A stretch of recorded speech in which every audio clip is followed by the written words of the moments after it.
people like me. You need people like me so you can point your fingers and say, that's the bad guy.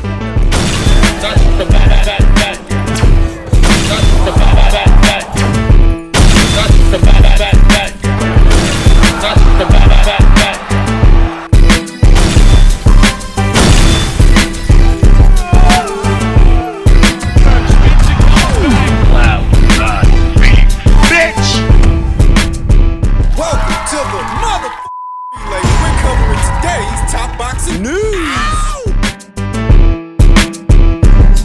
There's rumors that you're gonna come back and fight a war. Everybody's talking about it. Or in the boxing circuit. The rumor that I heard was that I said that unless somebody had 15, 20 million, don't even call me about it. That's what I'm talking about. That's what we like. Layla, I'm here with my team. I got great news for you. We got the 15 million. Let's make a fight between me and you, the best versus the best. The greats versus the greats. The GOAT versus Muhammad Ali's daughter, Layla Ali. Let's make it happen. Mark, what else do we got? Look, we have the two most prominent venues in this country, Cowboy Stadium, T-Mobile Arena, ready to go. They're extremely interested. We just have to finalize deals and dates with them. Most importantly, though, Ruben Branson, Win Records, thank you so much for supporting us, because that's what allows us to make this offer.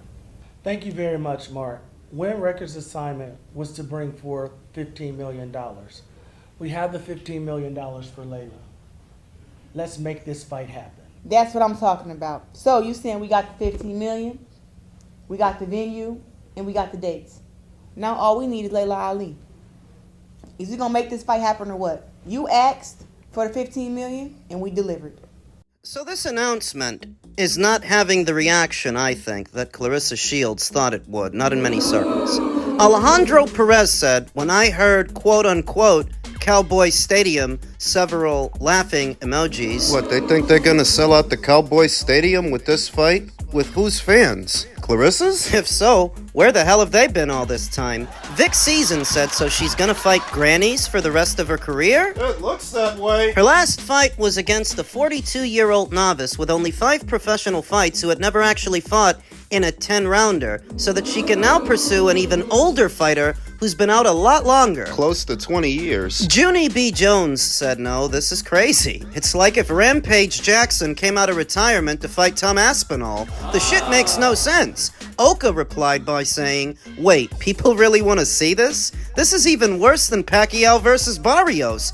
Ali is 47 and hasn't been in the ring in 18 years. Some of y'all have lost your minds. Clarissa has. Ray82 said, Clarissa Shields, just like Floyd Mayweather, wanting to make a name for herself, picking and choosing fighters they know they can beat or are old and out of their prime. Because of this, we are now stuck with Jake Paul doing the same shit.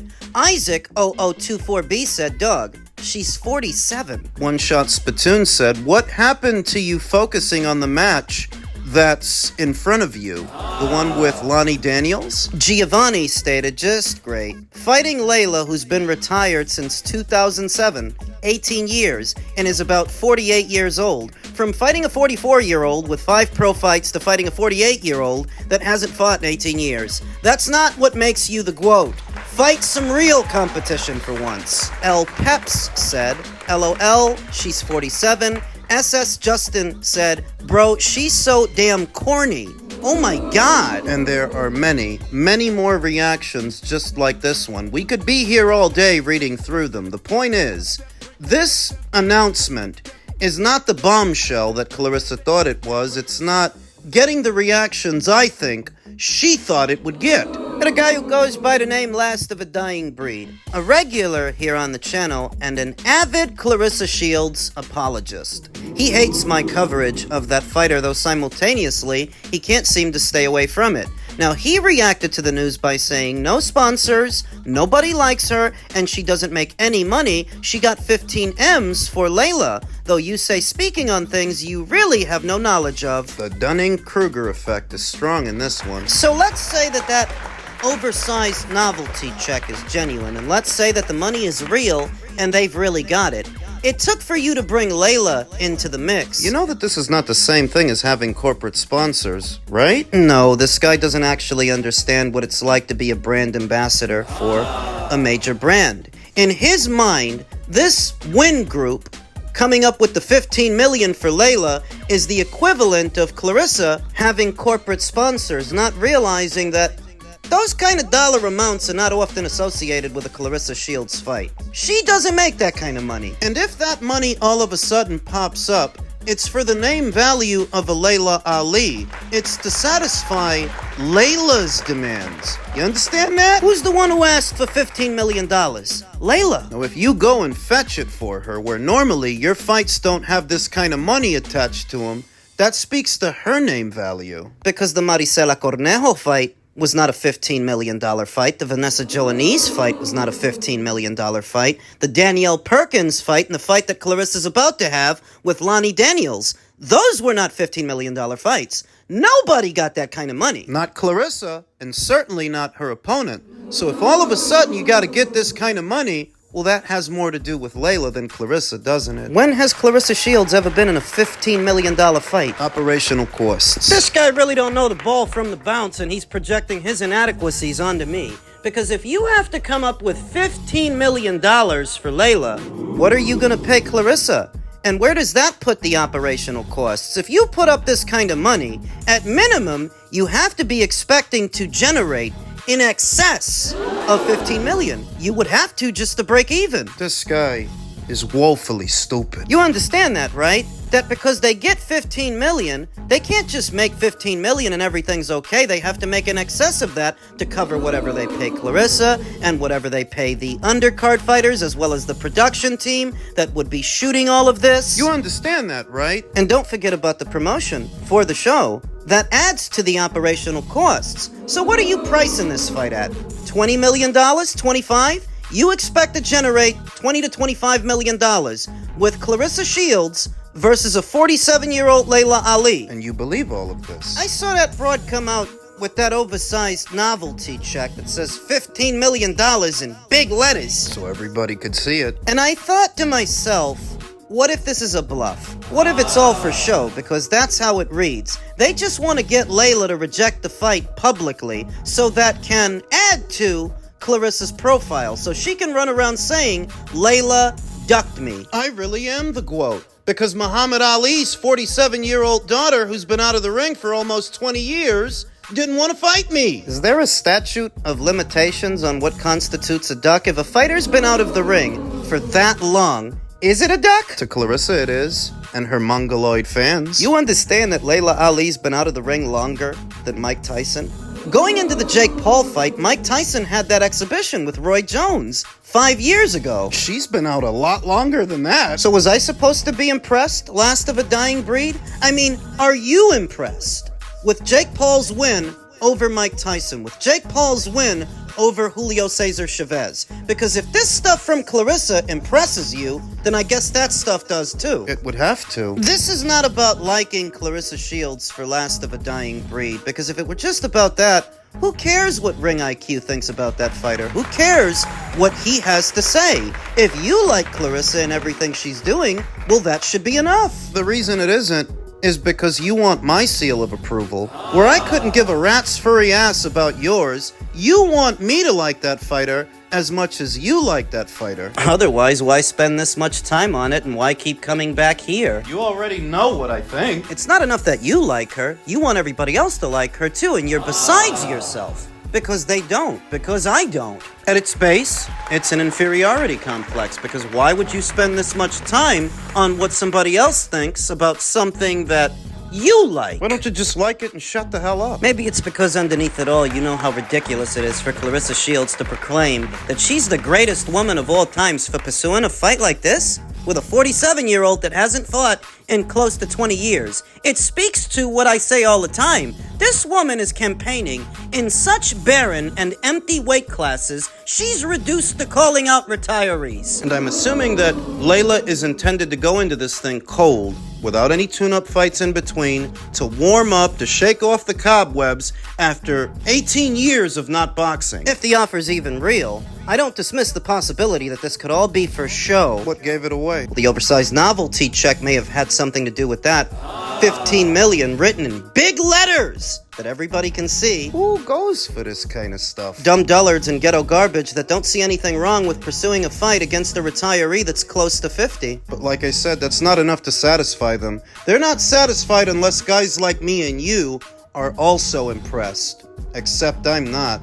This is further confirmation of what a ridiculous ratchet Clarissa Shields is. Elsewhere in the world of boxing, Alberto Puello has requested a rematch with Puello-Matias. World Boxing Council President Mauricio Suleiman confirmed in an interview with Brunch Boxing. The question is, can he get it? There have been rumors and rumblings about Alberto having a rematch clause that he was set to activate now that the fight is over. The problem. Puello-Matias, now that he is WBC champion, he has a mandatory challenger in the queue in Dalton Smith. And the fight between them was announced last Saturday, set to go down on the November show that David Benavidez and Anthony Yarde are now headlining. So if a contracted rematch with Alberto Puello impedes a Dalton Smith fight, it doesn't work out to where the title is then forfeited to Alberto Puello. In that situation, the title would be forfeited to Dalton Smith, i.e.,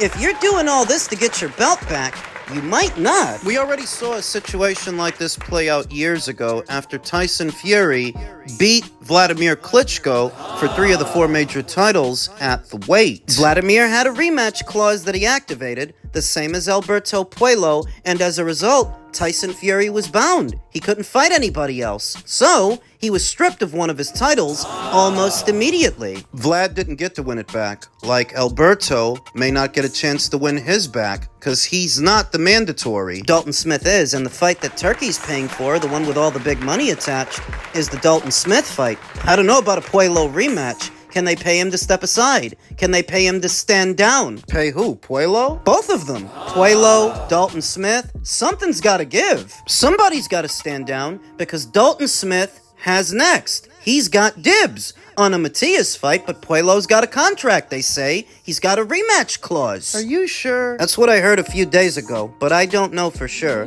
This latest revelation from Mauricio seems to suggest that Puello is attempting to go through the WBC to get the rematch. That he's requested a rematch with Matias. Requested it from who? If you actually have a rematch clause, you don't need to request anything from anybody, you just activate it because you already have it. So then what would he be requesting from the World Boxing Council, from the WBC? What would he need from them? Their blessing? A sanction, perhaps?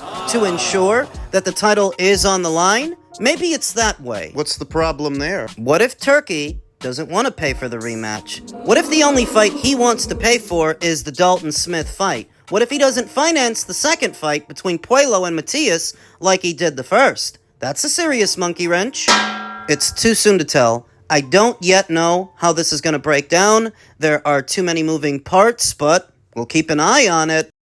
So what I got from his team is that they want more money if they're going to fight in Saudi Arabia, and they're willing to fight in America for a lesser amount, you know. So that's where the negotiation. So on your channel, he mentioned his exact words was good and generous offer to Adames, and from what I understand, they don't look at it as good or generous because of how they were treated last time they went. They got held up in the airport. And then also with him in his corner telling Shiraz, well, you know, you're down and this, that. And then the decision ended up coming up a draw and he felt like he won clearly. So he's saying, if I'm going to go through all of that and go to Saudi Arabia, I need to be compensated. But it could be less than that, but it has to be in America. I mean, I figured that the offer from Turkey was genuine, but even with that, Carlos would not be too keen on going back to Saudi Arabia, not after the draw in the Shiraz fight that most people felt should have been a win. But if that's the case, why am I so hard on Carlos? Because he has no alternative. If you don't take Turkey up on his offer, if you don't fight Janibek in Saudi, what are your options? What's the alternative?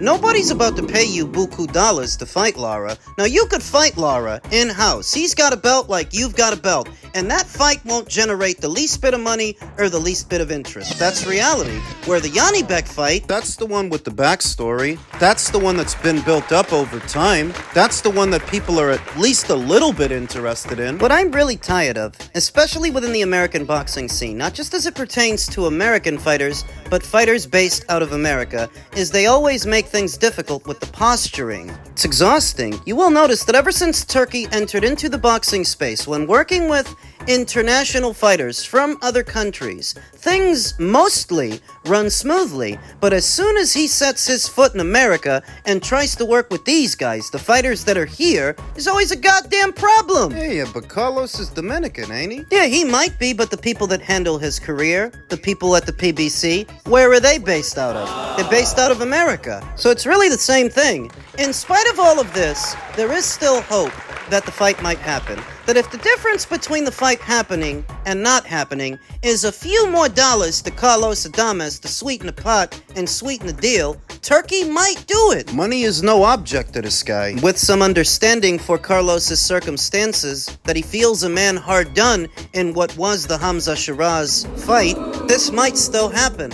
And if it does, I favor Janibek Alimkhanalai to win it, as I have always favored him to win it, because even though I view Carlos as perhaps a more dynamic boxer with more wrinkles, more nuance than Janibek, as a physical specimen, I don't trust him. Least of all after a recent image that he uploaded of himself where he looks to be anywhere in between 180 and 190 pounds. If they make this fight, you've got to boil down to 160, my friend. You don't trust him even after how he looked with Hamza Shiraz? I think Hamza was drained and sporting an injury, because compare how he looked with Carlos to how he just looked with Edgar. What a difference a day makes. What a difference the weight makes. I think that Hamza looked the way that he looked with Carlos because he was drained, and I think that Carlos may be drained if he fights Janibek, because look at the size of him. Relevance of how much weight a fighter has to cut to get down to fight weight is it may sap his energy reserves,